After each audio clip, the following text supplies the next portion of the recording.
Hi everyone, this is Jason Holland. I'm the travel butler and owner with Travel Simplicity.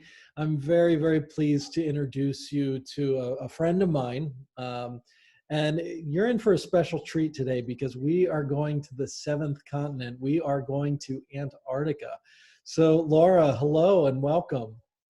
Hi, Jason. Thanks for having me here. You're very welcome. It doesn't look like you're in Antarctica right now. I'm I'm not in Antarctica today. I'm a little bit farther north. Yeah, So that's yeah. it's a nice looking backyard you have there. Yeah, I'm in Santa Fe, New Mexico, which is my home away from homes when I'm not out in the world. And completely different than Antarctica. But Yeah. Antarctica, and so just to give people a little bit of backstory, you and I actually met somewhere else completely around the world. We were hmm actually in Colombia together. Yep, exactly. The middle of nowhere, Colombia. I've loved that trip. That's one of the most amazing journeys I've been on. I think one of my favorite places in all of South America, actually. It was, and it was actually my first, but it was quite Yeah, special. And we yeah. were together. We were having a dinner together with some other friends, and we started talking. And come to find out, well, what is your connection to Antarctica? Well, I used to live there, and I worked there at McMurdo Station, Antarctica, which is the largest U.S. Science station on the continent, and actually the largest station on the continent of any of the countries down there. McMurdo is kind of the metropolitan, so to speak. I mean, what does that even mean? You know, for people that don't know, I mean, most people know of Antarctica. Okay, it's a landmass. It's cold. There's snow. There's probably a bunch of penguins. Um, what does Right. it mean that they have individual stations? Sure. Well, Antarctica is an interesting continent because it's not owned by anyone. It's owned by everybody, right? It's actually governed by the Antarctic Treaty, and in very simple terms, it states that nations can have science stations down there, and that it is only a place to be used for science, and that science needs to be freely shared amongst everybody in the world, right? It's a free connection of science. So the United States actually has three stations down there. Like I said, McMurdo's the largest, and in its summer season, which runs from early October till the end of November, no, the end of February, excuse me, the station holds about 1,000 people, give or take. And then we feed out to That various field actually seems camps, pretty and big. I didn't it expect is. to have a No, it's thousand really people. big. It's really big. There's no other station that even compares. New Zealand is nearby, and they have about 80, which is actually a pretty large station as well down there. Oh, So, as the United States like to supersize things, there is McMurdo, much larger. It's much more typical to have little stations of 12, 24 people down there. The South Pole, at the height of its population, can have about 250 people. Palmer Station, which is the United States third station and smallest, has about 20. So yeah, McMurdo is really large in the hustle and bustle of the summer season. and that's where you Um, lived, right? that's where I lived, right? Now, And we're all there. how long were you there? I was there each time for the better part of 5 months, closer to six most of the time. I usually would leave from Santa Fe, actually. Um, I always thought it was funny because I used to live and work actually across the street from the Santa Fe airport. So all I would have to do was drive across the street and then fly all the way to the bottom of the world, which is a pretty great connection. But so usually I'd leave about the end of September, and I'd be home sometime in early March. So it's kind of a 5.5, 6 months, and that's the main operating a summer season where they're doing science. So those 1,000 people are all in support of science. So there's maybe 500 people that Mhm. are there throughout the duration of the season, and their support staff like me, right? They're washing the dishes or flying the helicopters. Everybody has a job. And then there's the science, and the scientists rotate in and out because we can run nearly 80 science programs through a summer of all different varying levels of science. So it's a pretty fascinating place to be in the summer season. I can only imagine. So Yeah, yeah. how the heck did you end up in Antarctica? Well, I was a traveler, you know. I was out actually guiding adventures for Backroads, which is a pretty great travel company. And I'd heard of friends that I worked there with that had worked in Antarctica. And I'd always wanted to go to Antarctica as a traveler because I was in the height of my travels really seeking, like, I wanted something unique. I wanted something that was different and unlike anything else, like, because you can compare really any region in the world. They all have their similarities from New Zealand to Patagonia, but in Antarctica there's just nothing like it. So I found out you could get a job, and I got one. My very first season I was a dishwasher, and off I went to the bottom of the earth to wash pots that were big enough for me to crawl in and wash from the inside out. I absolutely hated it. It was it's really the worst experience I'd ever had, and I couldn't wait to leave. but but then when I got home, I really reflected on it all. Okay. I really had time to think about the experience and realize some of the things that were so special about it down there, and also realized that most of the people down there loved it, and I was clearly missing something. Okay. So about 3 years later, after I've recovered from my tragic experience, I got another job. And my friends and family were just like, "You are nuts. Like, we can't believe it." And off I went, and then I completely fell in love with it, and now it's my home. So then I was there for 4 seasons in a row. Um, So and what was the change, do you think? I mean, what took you from being like, man, that was a terrible experience, to loving it and going back for 4 years in a row? Sure, excellent question. I, it had to have been my job, right? Because my first season I was in the dish pit, and they asked me in the interview, how are you going to feel if you spend 5 months in a room with no windows washing dishes and you never see a penguin? Of course I was like, oh, it'll be fine. you know No, it's not fine. but it's not fine. It's not fine. So I had another job, and then I was out and about, and then I was able to see the beauty of the continent and meet the people, and then was quickly addicted within the magic of the place. And they say the people you deploy with, right? Because you kind of go down there in groups, become your best friends and your people. And I deployed with some amazing people that season, so I think it was just I finally made connections and had friends, and I was out in it, and not washing the dishes anymore.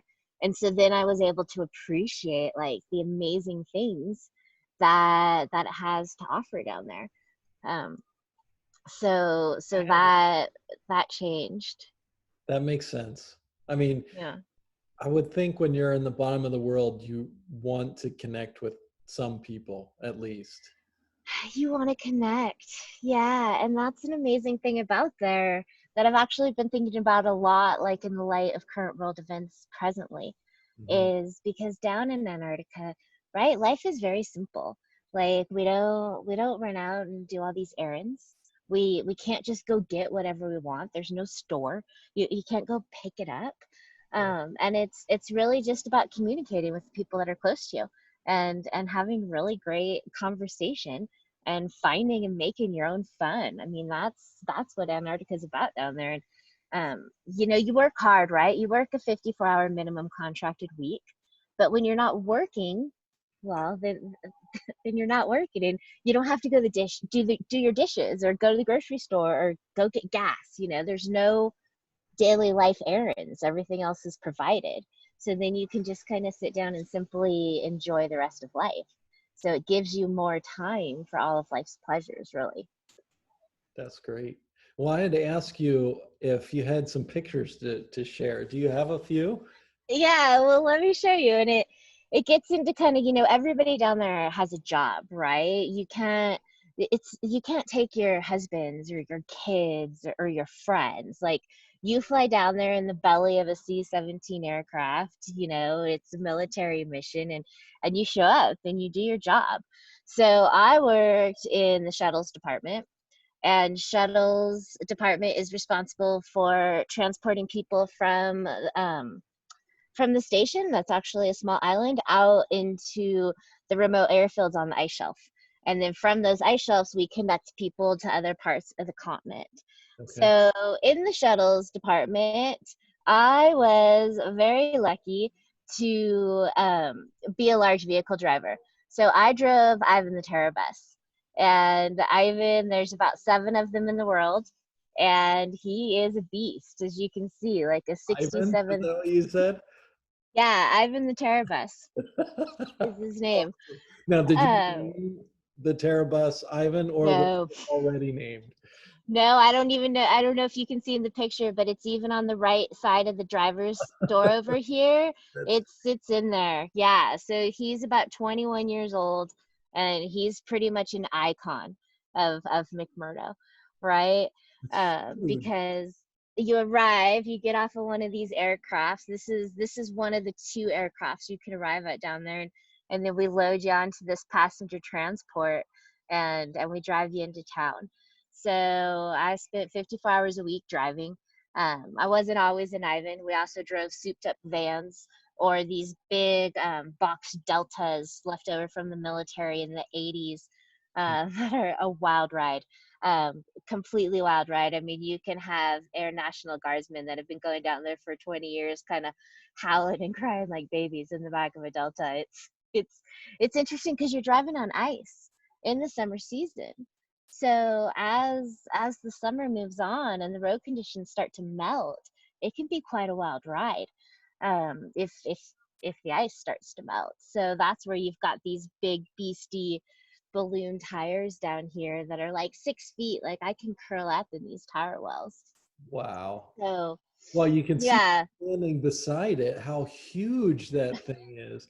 How far back does it go? Because you can't see the end of it. Oh, sure. Well, he holds 56 passengers, Oh, um, 2 to a seat on each side. So there's a row, there's about 25 rows of seats in there. wow. Um, Such a big vehicle. Now, yeah, was it purpose built for Antarctica or for ice? Or what? I mean, why it's did purposely built for ice. Ivan comes from Greenland, and there's a couple other similar up there that you can find out on the tundra looking for the polar bears. Okay, So, so incredible. yeah, What Ivan's super particular. what's it like driving a vehicle that big and It's doing really it on fun. ice? Ivan has the rule of the road. Well, the largest vehicle has the way of the road down there. And Ivan is, well, there's one other vehicle larger than Ivan, but you try to not have them on the road at the same time, or you have to have the fire department kind of block off the road. It doesn't go well. Um, so it's big. You have to know your turns, right? There's a couple turns that you have to make, and they're extremely precise and particular. You head in this direction for a certain amount of feet, and right when you get to the pole, you turn as hard as you can, because there's it's a very small area to navigate down there. And you can't back it up. There's not a rear view mirror. So the turns are particular and precise. Um, his seat is very bouncy. So it's on springs. So if the road is starting to melt, or even if it's really packed and you're going as fast as you can, which is maybe about 25 miles an hour, it's like you're riding a horse, right? You've got to really strap the seatbelt on some days, or you'll fly out of your seat. Um, Now, are the there seat belts for everyone else, or no? Is everyone bound? No. Yeah, So well, the rest everyone of in it's front not of as you. bouncy as the driver's seat. Okay. Ivan's kind of the chosen vehicle. Some of the others can be a pretty rough ride. But he's also old, right? So it's like sometimes the door doesn't want to stay closed, so you jam a stick in it just right, so the airlock doesn't blow. And there's a roll of duct tape that we use as a coffee cup holder that works perfectly. Again, it's a place where you can't just go get something, right? Like the maintenance guys down in Antarctica, I mean, they have patched this beast super MacGyver style for the last 20 years. You know, it's you can't go get a new part. They've got to fabricate things. So Wow.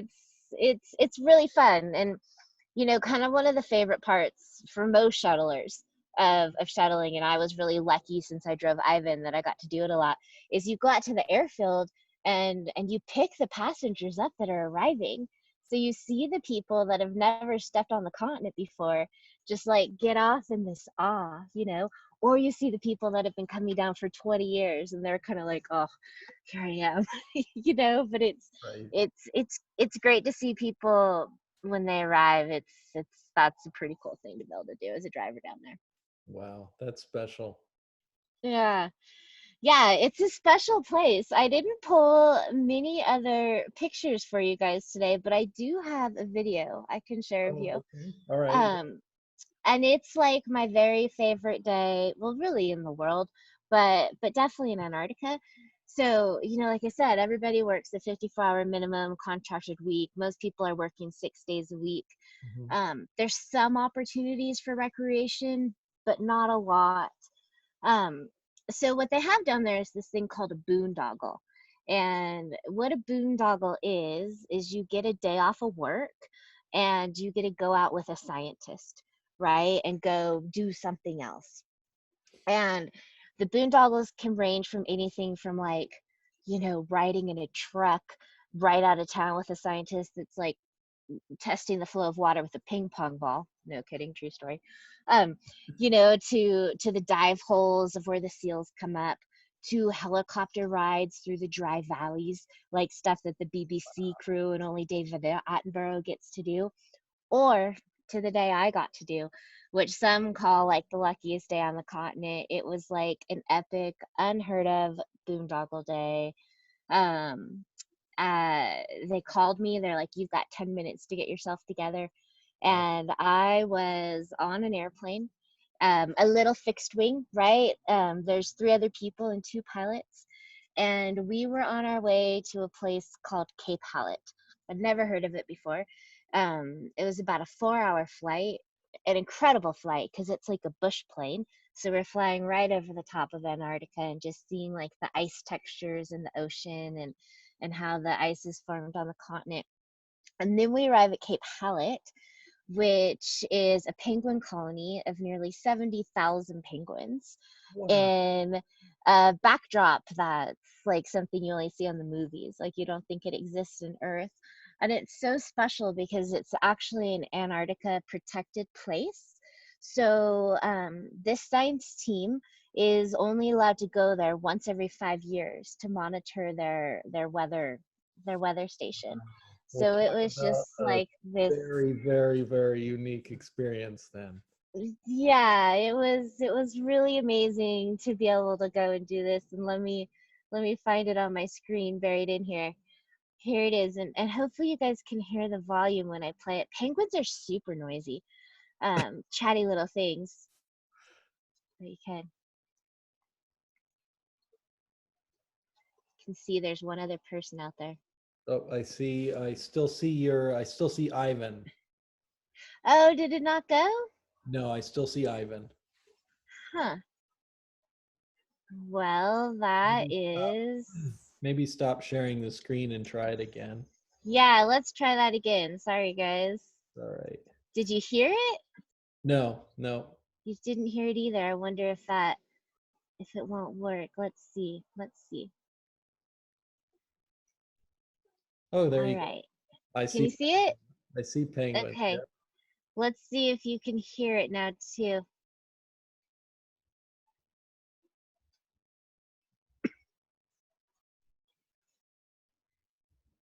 I can't hear it, but they look amazing. Actually, I took a National Geographic photo of the day from this place. Wow. Um, so I was able With to the spend about mountains in the three, background. yeah, three nearly 4 hours here, just all by myself, walking around here, and it was just so special. Like I can still just kind of transport myself here, um, in any day. You know, there's a lot of magical things about Antarctica, but it's sceneries and remoteness like this that just kind of can leave you in awe. on a pretty regular basis. You know, there's really nothing you can say about it. You just have to, I mean, and it's just a video. I can only imagine being there. Wow, that's special. It's yeah, it's a really, really incredible place. Well, Laura, thank you for sharing. That's really wonderful. Yeah, yeah, my pleasure. I always like to talk about Antarctica. It's, you know, it's to me, right? It's my favorite moments I've had in life. So it's a special thing for me to be able to talk about it. But then I've also realized too that it's such a unique experience that people are always interested to know about it, because you don't often meet people that have been to Antarctica, let alone people that like called it home and lived there for 5 years. So it's yeah, it's a special thing that I've been able to do, and I'm always happy to share and help inspire people about it. One of the things I love most about travel is connecting with people all over the world and people with different backgrounds and interests. And so thank you so much. I value your friendship. It's Yeah, wonderful to take this time together. And again, thank you for sharing. I look forward to yeah, my more pleasure. conversations about Antarctica in the future.